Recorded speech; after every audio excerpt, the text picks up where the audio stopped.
Une date symbolique, un moment historique, une révolution inédite. Ce dimanche 16 mai, journée internationale du vivre ensemble, Saint-Denis accueillait la toute première marche des visibilités.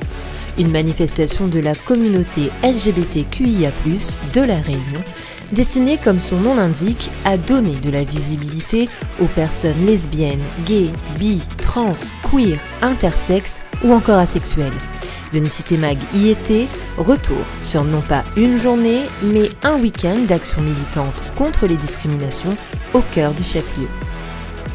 C'est au Jardin de l'État que le départ de ce défilé haut en couleurs et en revendications a été lancé.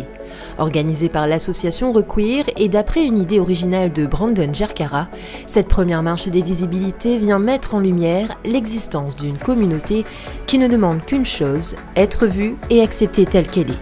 L'association Requeer, c'est une association artistique et culturelle qui s'intéresse vraiment à toutes les luttes intersectionnelles, aux luttes contre les discriminations.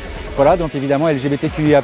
Brandon a lancé l'idée et à partir de là, il a commencé à connecter les réseaux. Là, les premiers jours, il y avait 100 personnes qui commençaient à suivre et qui disaient « c'est super, on a envie de faire, qu'est-ce qu'on peut faire ?» Et donc voilà, et après ça s'est réparti de manière assez horizontale, chacun en apportant ses compétences.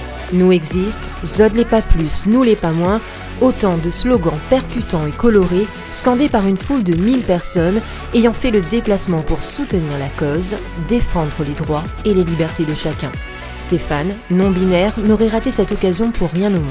Non-binaire, c'est-à-dire que je ne m'apparente ni au genre féminin, ni au genre masculin.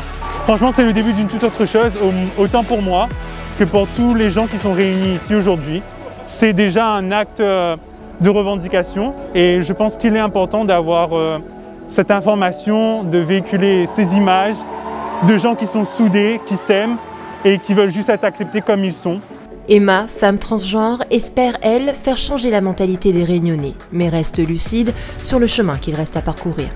À La Réunion, oui, parce que La Réunion, c'est très famille, c'est très le regard des autres, c'est très religieux, donc je ne peux pas faire ça parce qu'un tel va voir, le voisin, le ceci, le cela, donc tout reste caché et voilà. Donc même si aujourd'hui il y a cette marche, je sais très bien qu'il y a encore des jeunes qui resteront cachés parce que il y a des parents qui ne sont pas prêts encore à accepter que leurs enfants soient gays, lesbiennes, trans.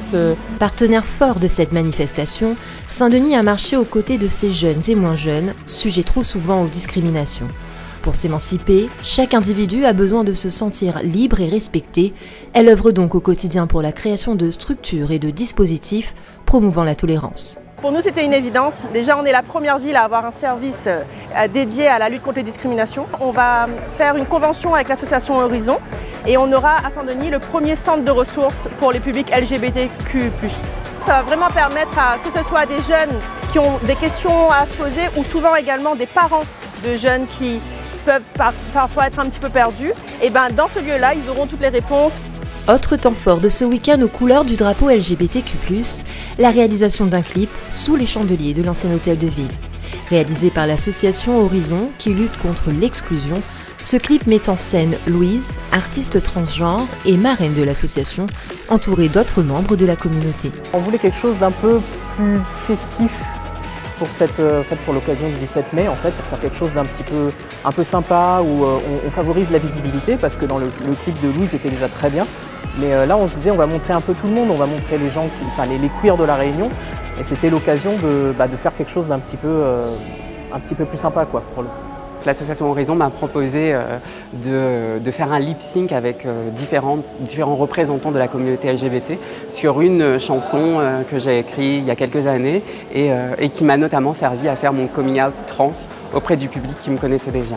J'ai décidé de participer tout simplement pour montrer aux autres, surtout à La Réunion, qu'on peut vivre de ses passions, même de ne pas avoir peur du regard que les gens peuvent avoir sur soi, des critiques ou autres, et d'être soi-même, c'est simplement être bien dans son corps, dans sa peau, et puis voilà. Y croire est déjà en ligne, plus qu'un clip, c'est un réel message qui pousse à l'optimisme pour un futur plus tolérant. Un futur dans lequel la communauté LGBTQIA+, pourra inévitablement compter sur le soutien de Saint-Denis, capitale outre-mer en mouvement.